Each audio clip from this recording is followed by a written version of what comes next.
आज हम बात करेंगे कक्षा 8 सामाजिक विज्ञान के अंतर्गत संसाधन एवं विकास में से जो हमारा पाठ रहेगा आज का 4 पार्ट के हम क्वेश्चन आंसर को क्लियरली करेंगे। तो यहाँ पे 4 पार्ट के क्वेश्चन आंसर है अभ्यास पुस्तिका में से, आप देख सकते हैं। प्रश्न क्रमांक 1 दिया है, आप देख सकते हैं। निम्नलिखित प्रश्नों के उत्तर दीजिए। पहला प्रश्न हमारे पास कृषि क्या है, यहाँ पे आप देख सकते हैं। पहला हमारे पास जो क्वेश्चन है कि कृषि क्या है, और दूसरा क्वेश्चन हमारे पास आता है कि उन कारकों के नाम बताइए, ये वाला, उन कारकों के नाम बताइए जो कृषि को प्रभावित कर रहे हैं। और तीसरा क्वेश्चन हमारे पास आता है स्थानांतरण कृषि क्या है।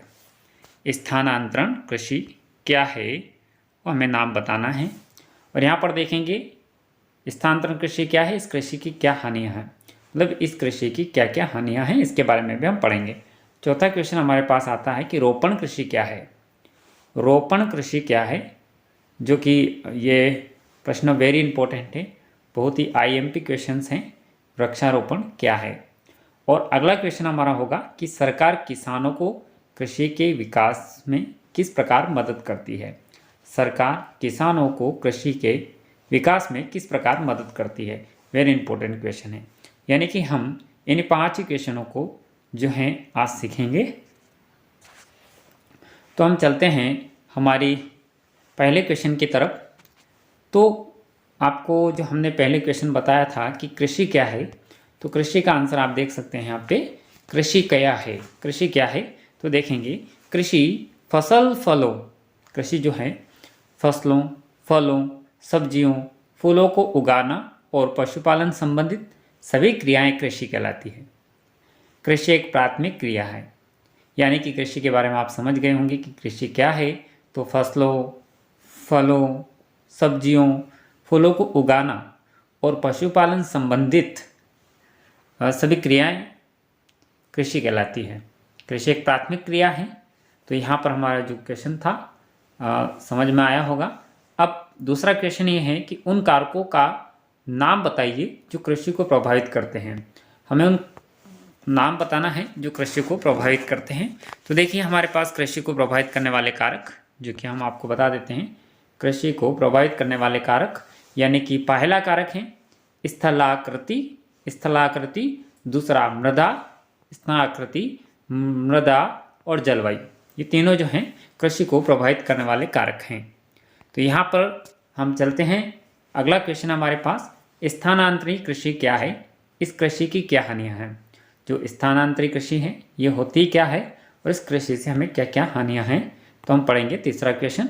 तो स्थानांतरी कृषि, आप यहाँ देख सकते हैं आंसर तीसरा का हमारे पास कि स्थानांतरण कृषि जो है, स्थानांतरित कृषि में वृक्षों को काटकर और जलाकर भूखंड को साफ किया जाता है, तब राख को मृदा में मिलाया जाता है और फसलों को उगाया जाता है। भूमि की उर्वरता की समाप्ति के बाद ये भूमि छोड़ दी जाती है और कृषक नए भूखंड पर चला जाता है। इसे कर्तन एवं दहन कृषि भी कहा जाता है। तो जो स्थानांतरण कृषि है ये क्या है, इसके बारे में आपने सुना।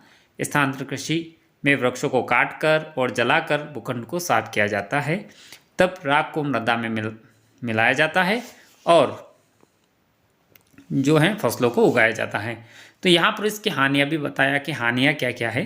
तो हानि देखिए, मृदा अपरदन होता है, पहला मृदा अपरदन होता है, दूसरा वनों का ह्रास होता है और तीसरा जो है पर्यावरण प्रभावित होता है। तो यहाँ पर हमारा जो क्वेश्चन था 3 आपने देखा होगा। और चौथा क्वेश्चन की अगर हम बात करें कि रोपण कृषि क्या है, जो कि अभी जो अर्धवार्षिक परीक्षा में आया था एमपी बोर्ड में कि रोपण कृषि क्या है, तो हम रोपण कृषि की बात कर लेते हैं कि रोपण कृषि क्या है। तो यहाँ पर जो हमारा चौथा प्रश्न है कि रोपण कृषि क्या है, तो देखिए वेरी इंपॉर्टेंट क्वेश्चन है, रोपण कृषि क्या है। तो रोपण कृषि को आप देखेंगे यहाँ पर कि रोपण कृषि क्या है। तो यहाँ पे जो आप देख रहे हैं रोपण कृषि क्या है इसमें, तो यहाँ वेरी इंपॉर्टेंट क्वेश्चन है। तो रोपण कृषि क्या, देखिए पहला पॉइंट, रोपण कृषि वाणिज्य कृषि का एक प्रकार है। रोपण कृषि जो है ये वाणिज्य कृषि का एक प्रकार है। दूसरा पॉइंट आप देख सकते हैं, पहला पॉइंट हमने बताया, दूसरा पॉइंट देख सकते हैं इसमें बड़े पैमाने पर श्रम और पूंजी की आवश्यकता होती है। तीसरा, इसमें वैज्ञानिक जो विधियों को उपयोग किया जाता है, इसमें वैज्ञानिक विधियों का उपयोग किया जाता है। और चौथा, इसमें मुख्यतः चाय, कहवा, काजू, रबड़, केला आदि का एकल फसल उगाई जाती है। तो वेरी इंपॉर्टेंट क्वेश्चन है, वेरी इंपॉर्टेंट क्वेश्चन है। आप देख सकते हैं ये बहुत ही इंपॉर्टेंट क्वेश्चन है। और यहाँ पे हम बात करेंगे अब हमारे पास जो क्वेश्चन नंबर जो 5वां है, सरकार किसानों को कृषि के विकास में किस प्रकार मदद करती है। तो यहाँ पर देखना है इसका आंसर, आपकी सरकार जो है किसानों को कृषि में किस प्रकार से मदद करती है। तो यहाँ उत्तर देख सकते हैं आप। और यहाँ पर पॉइंट दिया है कि सरकार द्वारा किसानों के बिखरे खेतों को चेकबंदी द्वारा एक स्थान पर एकत्रित किया जाता है। और नंबर 2, सरकार किसानों को उर्वरकों, कृषि उपकरणों तथा कीटनाशकों के लिए आर्थिक सहायता प्रदान करती है। नंबर 3, किसानों को उच्च उपज देने वाले बीज तथा उर्वरक आदि उपलब्ध कराकर जो प्रोडक्टिविटी बढ़ाने में सहायता करती है। क्वेश्चन जो चौथा पॉइंट है, सरकार कृषि उत्पादों के भंडार तथा वितरण की सुविधा प्रदान करती है। तो यहाँ पर 5 क्वेश्चन जो थे हमने आपको बताया है। अगला जो हमारा 5वां क्वेश्चन क्लियरली हो गया है। अब हम बढ़ते हैं आगे प्रश्न की तरफ। अगला प्रश्न है हमारा प्रश्न क्रमांक 2, जो कि आप देखेंगे सही उत्तर को चिन्हित कीजिए। आप यहाँ पर देख सकते हैं जो प्रश्न है, सही उत्तर को चिन्हित, जो सही विकल्प हैं इनको आप सर्च कीजिए। तो यहाँ पर पहला है उद्यान कृषि का अर्थ है। उद्यान कृषि का अर्थ है क्या है भाई? तो उद्यान कृषि का जो अर्थ है वो है फलों व सब्जियों को उगाना, फलों व सब्जियों को उगाना। अगला है सुनहरा रेशा से अभिप्राय है। सुनहरा रेशा से अभिप्राय क्या है? यानी कि पटसन। सुनहरा रेशा से अभिप्राय है पटसन। और कॉफ़ी का प्रमुख उत्पादक है कॉफ़ी का प्रमुख उत्पादक है ब्राज़ील। तो कॉफ़ी का प्रमुख उत्पादक कौन है? ब्राज़ील है। अगले हम बढ़ते हैं अगले क्वेश्चन की तरफ। प्रश्न क्रमांक नंबर जो 3 आप देख रहे हैं कि प्रश्न कारण बताइए। तो पहला है भारत में कृषि एक प्राथमिक क्रिया है। और दूसरा प्रश्न हमारे पास कि विभिन्न फसलें विभिन्न प्रदेशों में उगाई जाती है। तो प्राथमिक क्रियाएं के बारे में हम बात करेंगे। प्राथमिक क्रियाएं जो हैं, प्राथमिक क्रियाएं के अंतर्गत उन सभी क्रियाओं को शामिल किया जाता है जिनका संबंध प्राकृतिक संसाधनों की उत्पादन और निष्कर्ष से होता है। भारत की कृषि में फसलों, सब्जियों, फूलों को उगाना और पशुधन पालन शामिल हैं। ये सभी क्रियाएं प्राथमिक क्रियाओं के अंतर्गत आती है, इसीलिए कृषि एक प्राथमिक क्रिया है। तो यहाँ पर आपने सुना। अगला है हमारा विभिन्न फसलें, जो कि सेकंड वाला आंसर है। तो विभिन्न फसलें विभिन्न प्रदेशों में इसलिए उगाई जाती है क्योंकि विभिन्न प्रदेश में स्थलाकृति, मृदा और जलवायु भिन्न होती है और विभिन्न स्थलाकृति, मृदा और जलवायु में विभिन्न फसलें ही पैदा होती है। तो चलिए हम बढ़ते हैं। अगला क्वेश्चन हमारा जो कि क्वेश्चन है 4, प्रश्न क्रमांक 4 है इसका, अंतर स्पष्ट कीजिए। जो कि हमें अंतर स्पष्ट करना है और हम जो है अंतर स्पष्ट करेंगे। तो आप यहाँ पर देख सकते हैं, पहला है कि प्राथमिक क्रियाएं और तृतीय क्रियाएं, यानी कि चौथा वाला प्राथमिक क्रियाएं और तृतीय क्रियाएं। ये जो तृतीय क्रियाएं क्या है? तो आइए हम प्राथमिक क्रिया और तृतीय क्रिया, नीचे आंसर दिया है इसको देखेंगे। तो प्राथमिक क्रियाएं में क्या है? जिन क्रियाओं का संबंध प्राकृतिक संसाधनों के उत्पादन और निष्कर्ष से होता है। और सेकंड वाला कृषि, मत्स्य, वानिकी आदि प्राथमिक क्रियाओं के उदाहरण हैं। और यहाँ पर जो तृतीय क्रिया है इनके देखेंगे। पॉइंट फर्स्ट, जिन क्रियाओं का संबंध प्राथमिक और द्वितीय क्रियाओं के सेवा कार्य द्वारा सहयोग प्रदान करना होता है। यातायात, बैंकिंग, स्वास्थ्य, शिक्षा, बीमा आदि जो है तृतीय क्रियाओं के उदाहरण हैं। तो अभी आपने देखा यहाँ पे यो क्रिया और तृतीय क्रिया। अब बात करेंगे हम निर्वाह कृषि और गहन कृषि में क्या डिफरेंस है दोनों को।